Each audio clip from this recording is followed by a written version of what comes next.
A warm good morning to all my dear children. Students, we are going to start today the new chapter, that is basic accounting terms. In this chapter, we will study about some of the accounting terms. As you know, in different subject, they have different terms. In IP, you may have a different terms which is related to that subject, particularly that subject. As well as in economics also, they have their own terminologies and terms. In accountancy also, there are certain terms for which you are not so familiar with. So we have to study that basic accounting terms. So the first term related to accounting is business transaction. I think I have already introduced this term to you. The term business transaction means a financial transaction or event entered into between two parties and recorded in the books of accounts. So there are two parties involved in the transaction, that is financial transactions, and it is recorded in the books of account. So the most important is that is it should be a business transaction. For example, sale of goods or payment to creditors, purchasing of goods. So these all are the business related transactions. The second term is accounts. What is accounts? Account is a summarized record of transactions related to a particular head at one place. Summary, you are well aware of preparing a summary in your English chapters, isn't it? When a big chapter is there in, or a big story is there in your English chapters, you go for a summarizing of that chapter, isn't it? So in the same way, accounts is a summarized record of transaction related to a particular head at one place. Suppose X Limited is a person to whom we have sold goods, we can say weekly or monthly. So we used to record his details in the books of account, and at the end we prepare, we can say we go for a summarization of his transaction through accounts. So when we prepare an account of X Limited, we get all the detail of his purchase and sales related to our company. So in our company, X Limited, what he have purchased, at what date have he purchased it, for what amount he have purchased it, that we can get from the when we go through the X Limited account. Okay, so it's a summarized record of transaction related to a particular head at one place. So we don't have to turn our pages and see for where is X Limited, where he have purchases. So everything, all the detail related to X Limited we can find in one place itself. Okay, so that is accounts.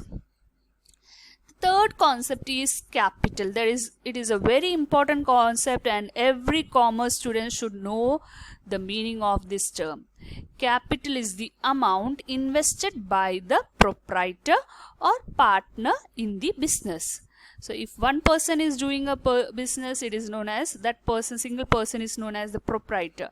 And if business is done by two or more people, then it is known as partners. They together are known as partners. So when they invest the money to start a business, that amount is known as capital. It may be in the form of money or asset. So the partner or the proprietor, they can bring capital in the form of money or in the form of asset also, but which is having a money value. It is the liability towards the proprietor. So the businessman or a proprietors, we can say that business is having a liability towards his proprietor. Capital is also known as owner equity or net worth. This you have to remember, that capital is also known by the name owner equity or net worth. Now next concept is drawing. See, in a normal way, we know that drawing means what? Drawing the picture, isn't it? But in accountancy, drawing means is the amount withdrawn or goods taken by the proprietor for his personal use. So, if a proprietor or a partner take some money from the business for his personal use, that is known as drawing. So, if he is withdrawing cash or goods, okay, for his personal use, that amount is shown under which name? It is known as drawing. Okay. The next thing is liability. So what is liability in accountancy? These terms will be very familiar to you, and hereafter you will have to regularly you will see these wordings. So liability means amount owed or payable by the business. So if the business have to pay somebody some amount, that amount is termed as liability. So it's payable amount by the business. Liability towards the owner of the business is termed as internal liability. On the other hand, liability towards the outsider is termed as external liability. So we can see here that there are internal liability as well as external liability. If we have taken loan from the bank and we are supposed to pay back that loan, so that bank loan is our liability. Okay. Liability can be further classified as non-current liability and current liability. So there is current liability as well as non-current liability. Non-current liability, it is a liability which is payable after period of more than 1 year. So if we are paying the liability taking more than 1 year, it is known as non-current liability. For example, bank loan, if we are taking bank loan, it may be more than 1 year we will take to pay that amount. So that is known as non-current liability. And current liability means which we have to pay within a year. That is, within 1 year you should pay that liability. That is current liability. So you have to know about these two type of liability, current liability and non-current liability. Next is our assets. Asset means property or legal right owned by a business to which money value can be attached. So whatever a business own, okay, the property which a business own and which have money value, that is known as asset. So it may be a land, building, furniture, machinery, stock, debtors, cash and bank balance, etc. These all are examples of a business asset. Further, asset can also be classified into three, that is non-current asset, current asset and fictitious asset. Now let us go in brief with these 3 points. That is, first one is non-current asset. So non-current assets are those assets which are held by a business from a long term point of view. So these are the assets which will be there in the business for a long duration. For example, long term investment. So the investment we usually make for a long period of time, isn't it? For 10 to 20 years or 15 to 20 years we can say. So it may be a long term investment. So that comes under which? Our asset. Okay. And the other example is the fixed assets. Fixed assets are further classified into tangible asset and intangible asset. So fixed asset is something that will be there in our business for a long duration of time.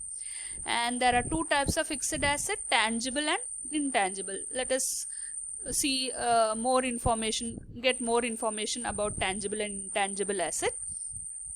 Here is tangible asset. Tangible assets are those assets which have physical existence, that is, they can be seen and touched. So tangible asset means in the factory, if you visit a factory or a business unit, you can see there are machineries, building, furniture, those assets which have physical existence. We can see them, we can touch them. So these assets are known as tangible asset, and these will be there in the business for a long time. Thus it comes under non-current asset. Now the other category is intangible asset. Okay, intangible asset means what? If tangible asset is something which we can see, intangible assets are those assets which do not have physical existence. That is, they cannot be seen and touched. Okay, for example, goodwill. See, Reliance Group, Reliance Company, it is a big company. They have a brand name among the or a image, a reputation among the people, isn't it? That goodwill, which is it is known as goodwill, reputation is that goodwill. Okay, so that reputation or that goodwill we cannot touch. Like building, can we touch reputation or goodwill? No, but there is some money value attached with this. So if Reliance Group is selling some of the share or selling its part of company, then it has some money value attached with that, isn't it? So goodwill is something, it's an asset which have no physical existence. We cannot see it, we cannot touch it, but it have money value. So computer software, trademark, patent are some of the other example for intangible assets. The next is fictitious assets. Fictitious assets are those assets which are neither tangible asset nor intangible assets. They are losses, in fact. Okay, they are losses written off in the year in which they are incurred, but in more than one accounting period. Children, for example, we can say advertisement expenditure. You know that a big company, they spend a huge crores of rupees for advertising their product. So they do that for producing revenue itself. That is, after seeing that advertisement in future, there will be customer who will know about that product, and will there will be increase in the sale of their product. So those advertisement expenditure, they are expenditure, but they create revenue in future. So they are we can say revenue generating asset. Okay, so these assets will come under, that is, advertisement expenditure is one example for fictitious asset. Clear? Next is current asset. So we saw that asset have been classified into two, current asset and non-current asset. So we saw the classification of non-current asset. Now here is a current asset. Current assets are those assets which are held by the business with the purpose of converting them into cash within a short period of time, that is 1 year. So within 1 year, these things will be converted into cash. For example, raw material, or you can say stock. A stock, if it is a furniture, it is a company which is producing a furniture. So for them, the raw material is the wood. So this wood will be converted into cash within a period of 1 year. That is, this stock will be converted into finished goods, furniture, and that will be sold in the showrooms, sold out to the people, and it will be converted into cash within a period of 1 year. It is. So it comes under the current assets. So those assets which will be converted into cash within a period of 1 year, that is must. 1 year. So those assets which will be converted into cash within a period of 1 year comes under the classification current assets. So children, now let us conclude today's class. Today we have studied some of the accounting terms. We come to know what is business transactions, what are accounts, capital, drawing, liabilities, and under liabilities we saw that there are two sub-classification, that is non-current liabilities and current liabilities. We know that non-current liabilities are those liabilities which we have to pay not within 1 year, but we can take more than 1 year to pay off that liabilities, and current liability we have to pay off within 1 year. And then we saw assets. assets, under assets we saw that it is also classified into 2 or 3: non-current asset and current asset and fictitious asset. Under current asset, non-current asset, again it is classified under as fixed asset, and under fixed asset we saw that there are tangible and intangible assets. So this accounting terms is very much important, because in further as our chapter proceed, you will encounter or you will have to know about this terms will be in regular usage. So you have to know, you have to study these terms, understand what is the meaning and what this actually means, each of these terms. So now let us conclude our class and see more terms in our next coming session. So till then, goodbye.